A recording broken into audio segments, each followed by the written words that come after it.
kayak ada band kayak putih-putih gitu dok. Putih-putih di lengan kanan berarti ya Pak? Di lengan kanan.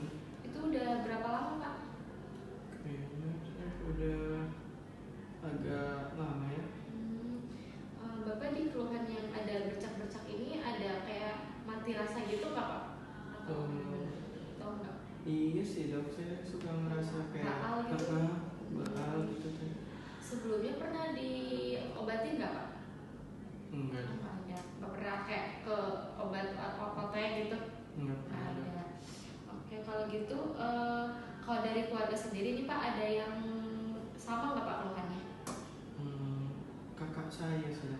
Kakak saya. Kayaknya kayak gini juga deh. Pernah kayak menjalani perawatan yang kulit bercak-bercak gitu nggak Pak? Kayak misalkan ada kusta kayak gitu atau? Saya udah pernah tapi kakak saya. Nggak pernah. Oke, kalau ini Pak riwayat diabetes ada nggak Pak? Enggak. Ada. Kalau ada kelainan perdarahan, misalkan Bapak sering memar gitu, kayak dikit-dikit memar, atau kalau misalkan ada luka tuh sulit tertutup gitu si darahnya. Enggak. Ada.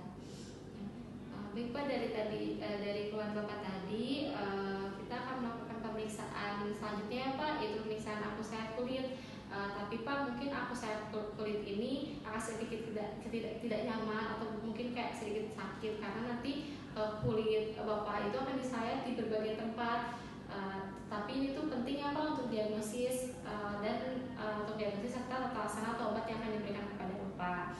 Nah, sebelumnya di sini tidak ada gangguan perdarahan ya Pak tadi? Baik. Atau Bapak mungkin ada alergi terhadap obat atau antiseptik? Enggak ada juga sih. Ada. Baik. Kalau begitu, apakah Bapak sudah mengerti atau ada yang ditanyakan? Udah. Kalau begitu, apakah Bapak setuju Pak? Setuju. Untuk kalau gitu nanti ada lembaga konsen ya Pak, Bapak boleh tanda tangan. Ya baik, kalau begitu Bapak boleh bersiap di bank pemeriksaannya Pak.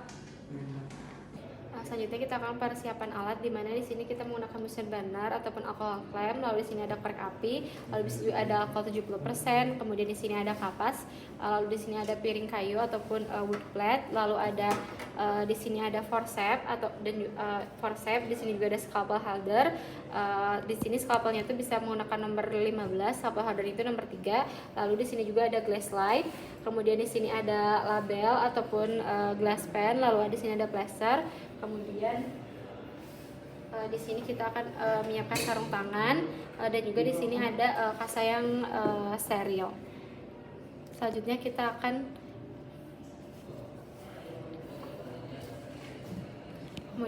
kita di sini akan siapkan gelasa, di mana kita akan nyalakan terlebih dahulu dari pembakar bensinnya.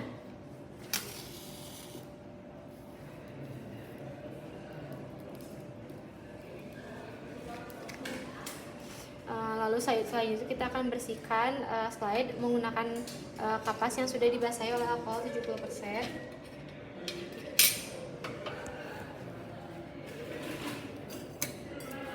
Di sini adalah kapas yang sudah dibasahi alkohol 70%. Kemudian selanjutnya kita akan menggunakan holder glass slide. Selanjutnya kita akan bersihkan slide dengan kapas yang dibasahi alkohol 70%.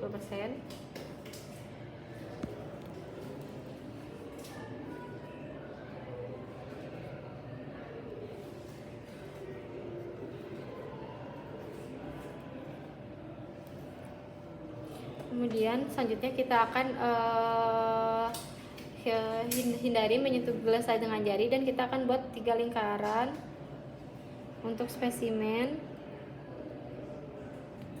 dan lesi dari kedua cuping telinga. Kemudian selanjutnya kita akan beri tanda di sini kanan, kiri, dan ini untuk yang lesinya. Kemudian setelah itu kita tuliskan nama pasien pada slide dengan menggunakan marker permanen. Lalu kita akan letakkan gelasa yang bersih di atas meja yang mudah dijangkau dengan sisi yang bertandanya itu akan menghadap ke bawah.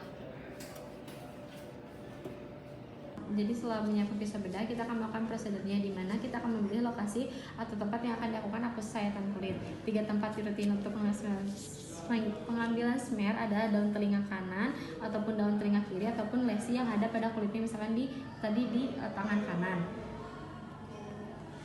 Nah, kenapa di sini kita akan mengambil pada di bagian cuping daun telinga kanan? Karena daun telinga kanan ini suhunya itu lebih rendah dibandingkan dengan daerah lainnya, sehingga Mycobacterium lepra ini lebih suka di suhu yang lebih rendah, sehingga kita akan memilih bagian telinga bagian kanan. Kemudian jika tidak ada lesi, ambil lapisannya itu bisa dari ketiga dari lutut bagian atas ataupun misalkan dari punggung tangan. Nah, untuk pengambilan lapisan dari lesi kulit bisa sangat berbeda. Ada yang lesi yang berbatas tegas, kalau berarti diambil lapisan dari tepi. Kalau lesinya berbatas tidak tegas, maka ambil lapisan dari tengah. Kalau lesinya yang menimbul, maka ambil lapisan itu dari tengah. Kemudian selanjutnya untuk membuat sayatan pertama, kita akan lakukan pencubitan terlebih dahulu di bagian cuping telinga kanan dengan jari telunjuk dan juga ibu jari. Kemudian berikan tekanan yang cukup untuk meminimalkan pendarahan untuk menjadi pucat, dan tunggu beberapa detik sebelum melakukan sayatan. Mengapa harus mencubit kulit dan menunggu beberapa detik? Karena pencubitan kulit ini bertujuan untuk meningkatkan tekanan jaringan dermis, sehingga saat sayatan dibuat darah yang keluar itu minimal karena suplai vaskularnya ditekan, sehingga sediaan lebih bersih dan tidak terkontaminasi sel darah merah. Yang menyebabkan eksudat dermis yang mengandung basil itu dapat lebih mudah keluar. Kemudian kita akan menunggu beberapa detik setelah dicubit untuk memberi waktu agar aliran darahnya itu terhenti sementara, sehingga saat insisinya itu dibuat, maka cairan jaringan itu bukan darah yang keluar lebih yang dominan. Dengan begitu kualitas sediaan untuk pemeriksaan detailnya itu akan lebih baik. Kemudian selanjutnya kita akan buat sayatan dengan insisi sekitar 5 mm dan kedalaman minimal 2 mm, dan buat sayatan sampai ke dalam lapisan dermis. Mengapa pemeriksa harus membuat sayatan sampai dengan lapisan dermis? Karena M. lepra ini bukan berada di epidermis, melainkan bersembunyi di dalam sel Schwann di saraf dermal dan makrofag pada dermis. Kalau sayatan hanya superficial di epidermis, maka basal itu tidak akan terambil, sehingga hasilnya itu akan false negatif. Jadi dengan membuat sayatan sampai dermis, maka jaringan yang kaya akan sel target sel Schwann itu dapat diambil, dan BT yang tersembunyi di jaringan itu bisa terdeteksi, sehingga kedalaman insisi ke dermis itu penting agar sesuai dengan patogenisitas busa yang menyerang secara perifer dan jaringan dermis. Baik, selanjutnya kita akan lakukan prosedur sayatan pertama. Di sini kita akan lakukan pencubitan atau pinch pada cuping telinga kanan dengan jari telunjuk dan juga ibu jari. Kita akan berikan tekanan yang cukup untuk meminimalkan pendarahan atau menjadi pucat, dan tunggu beberapa detik sebelum melakukan sayatan. Setelah itu kita buat sayatan dengan panjang sekitar 5 mm dan kedalaman 2 mm, lalu buat sayatan sampai ke dalam lapisan dermis. Setelah disayat, kita akan putar pisau 90 derajat dan kikis atau scrape beberapa kali untuk mendapatkan bubur jaringan di bagian bawah sayatan kulit.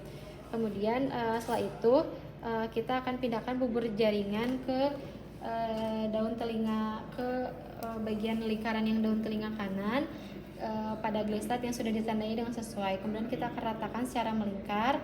Setelah itu kita akan menutup sayatan menggunakan plaster yang sudah disiapkan. Kita akan tutup. Kemudian selanjutnya kita akan berpindah ke bagian telinga yang bagian kiri atau prosedur sayatan yang kedua. Pertama, kita akan lewatkan terlebih dahulu pisau bedah yang sama pada bagusan, tetapi jangan sampai terlalu panas. Kemudian kita biarkan posisi pisau bedahnya itu dingin dahulu dan posisikan sedemikian rupa sehingga tidak menyentuh apapun.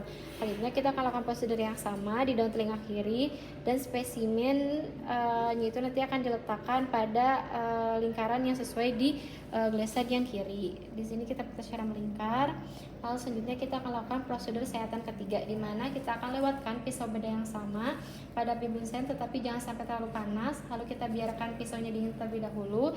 Kemudian kita posisikan agar tidak menyentuh apapun, dan lakukan prosedur yang sama pada lesi di tangan kanannya. Kemudian kita akan sayat.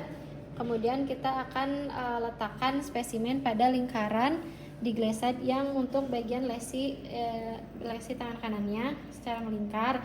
Kemudian setelah itu kita akan biarkan selainnya itu mengering pada rak setidaknya selama 5 menit, dan tetapi tidak lebih dari beberapa jam. Setelah kering dan apusan siap untuk dilakukan proses fiksasi. Kemudian kita akan lakukan fiksasi